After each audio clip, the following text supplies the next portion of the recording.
Bom dia. Nesse canal aqui, mais uma derrota da Uber, tá? Na Justiça Trabalhista.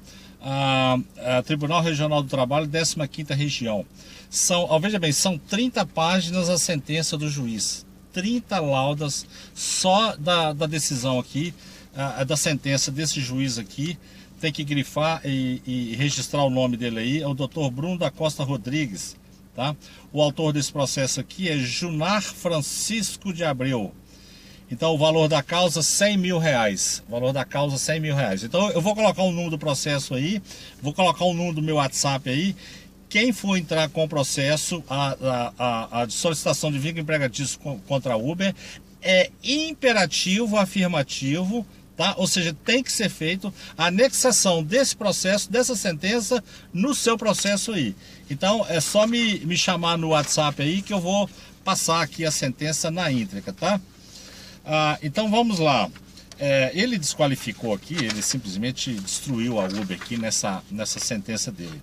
A reclamada afirma, a Uber pediu a incompetência da Justiça do Trabalho em discutir esse processo. Aí ele de cara aqui já rejeitou, tá? Não lhe assiste razão e rejeito. Pediu segredo de justiça, por isso que o processo está na minha mão aqui, porque sendo que os documentos juntados apresentam apenas o nome de usuários sem qualificação, não havendo qualquer justificativo para se aplicar a exceção da publicidade dos atos processuais, ele indeferiu o pedido de segredo de justiça. Vamos lá.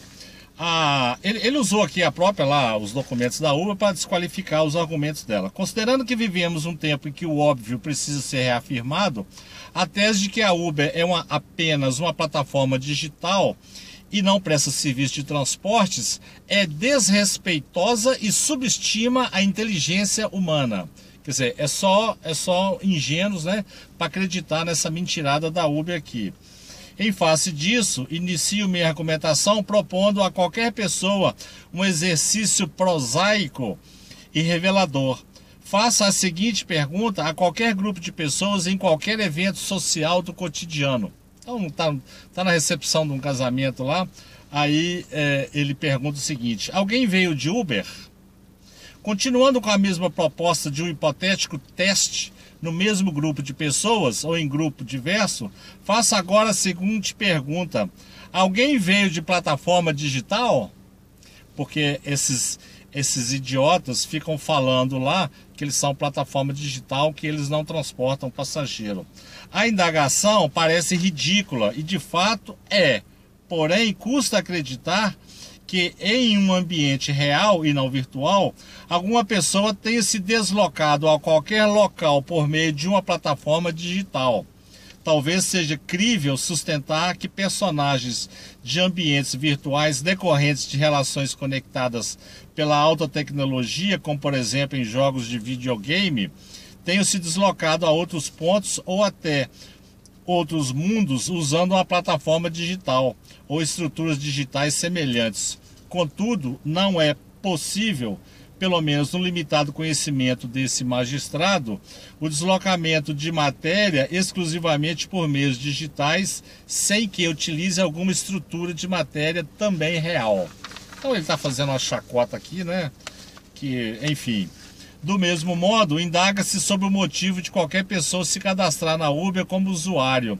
O que a Uber promete? Será que os usuários pensaram, que bacana, uma plataforma digital, vou me cadastrar? É óbvio que não. Notoriamente, o sucesso do Uber está no fornecimento de transporte urbano em valor inferior ao serviço de táxi, ou seja, um serviço de transporte. Embora a discussão recaia sobre a relação entre plataforma digital e o trabalho humano decorrente, a relação entre plataforma e usuário, na verdade consumidor, no caso, escancara a existência óbvia da exploração da atividade econômica de transporte. É o que eu tenho dito aí com frequência. Curioso notar que a reclamada em defesa cita outros aplicativos com plataformas semelhantes, evidenciando o claro intuito de induzir o juízo ao erro. Veja bem, por exemplo, sem muito esforço, constata-se que a Uber não permite ao usuário escolher o motorista, não permite ao usuário escolher o veículo. Fixa o preço do transporte conforme o seu arbítrio. A Uber altera o preço a seu exclusivo arbítrio conforme cláusula contratual. A Uber impõe o percentual de 25% sobre o preço que ela própria fixa. A Uber tem o poder de alterar o percentual conforme seu próprio arbítrio, tudo previsto em cláusula contratual. A Uber controla os valores recebidos, pois o usuário paga para a Uber e esta efetua o pagamento ao motorista. A Uber desconta no pagamento em dinheiro o percentual do valor a ser repassado no pagamento em cartão de crédito. A Uber emite recibo em nome próprio e não há fornecimento de recibo pelo motorista. A Uber controla eletronicamente todas as viagens, controla separadamente os cadastros de usuários e motoristas, cria mecanismos para que não haja contato independente entre usuário e motorista. Não permite ao motorista saber o destino da viagem quando a aceita, mas tão somente quando a inicia, ou seja, no momento em que o usuário entra no veículo. A Uber impõe penalidades aos usuários em nome próprio, como taxa de cancelamento e de espera, definindo ela própria os parâmetros. A Uber impõe em contrato que todos os parâmetros são por ela definidos, que podem ser alterados a qualquer momento, e que a simples utilização do aplicativo implica a aceitação de novos parâmetros. Há controle de forma como o motorista dirige. Aí ele faz aqui uma comparação com a Airbnb, né? E economia compartilhada, uma plataforma que controla uma atividade econômica por meio digital e telemático, em proveito próprio. Então eu já falei aí dos meios telemáticos de controle e subordinação. A base lucrativa essencial da Uber é o serviço de transporte pago por milhões de usuários consumidores. Obviamente que o valor do negócio Uber é muito complexo, sendo possível afirmar, inclusive, que a base de serviço de transporte cria uma universalidade de conexão dos usuários e de suas informações pessoais e comportamentais, a ponto de transformá-las em mercadoria altamente muito lucrativa.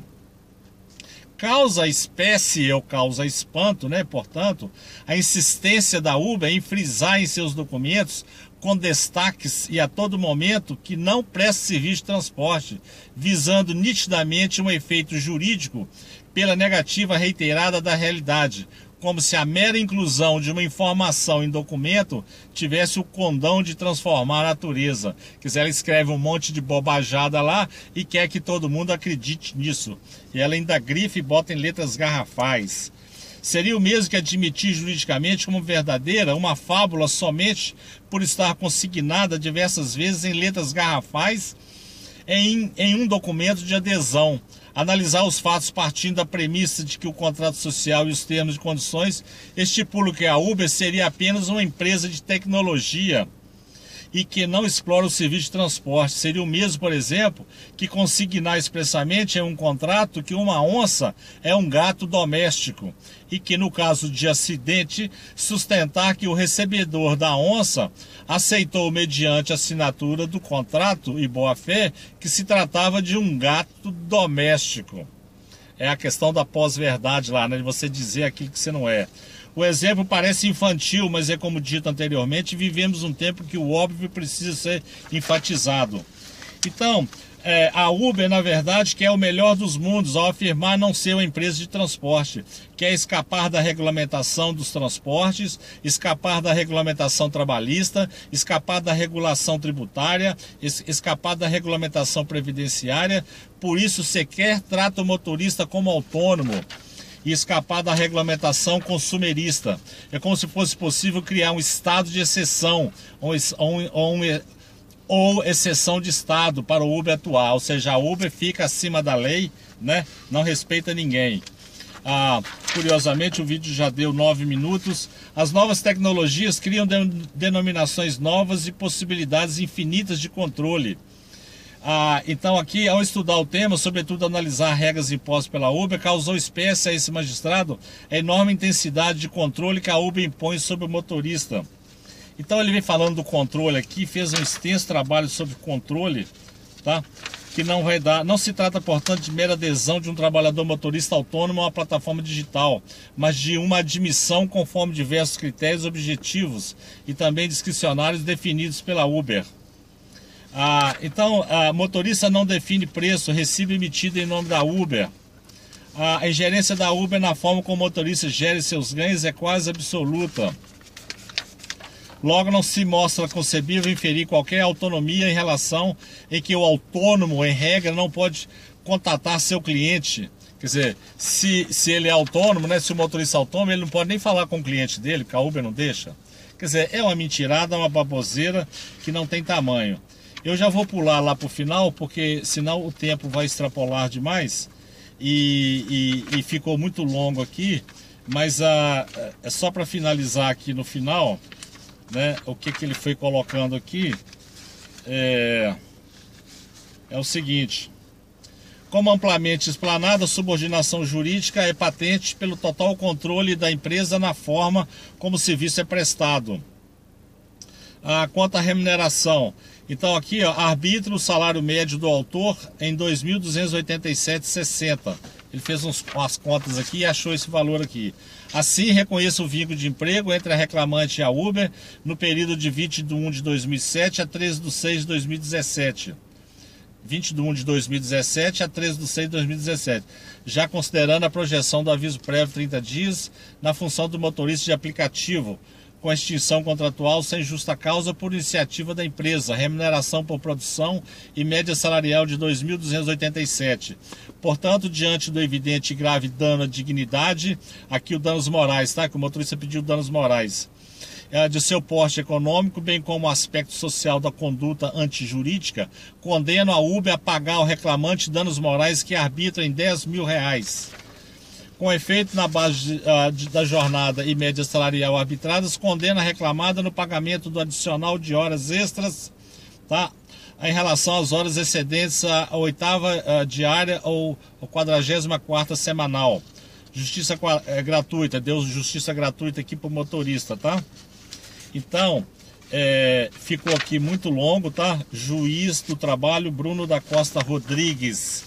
Faço questão de frisar aqui, não vai dar para mencionar tudo porque ficou muito longo, mas essa sentença está disponível aqui comigo e quem quiser é só me acionar no WhatsApp aí que eu vou mandar para todo mundo. Isso aqui é uma notícia boa, desculpa, mas é uma notícia importante aí para reforçar que todo mundo deve buscar os seus direitos na justiça trabalhista para poder compensar as perdas com a operação nessa plataforma maldita de Uber.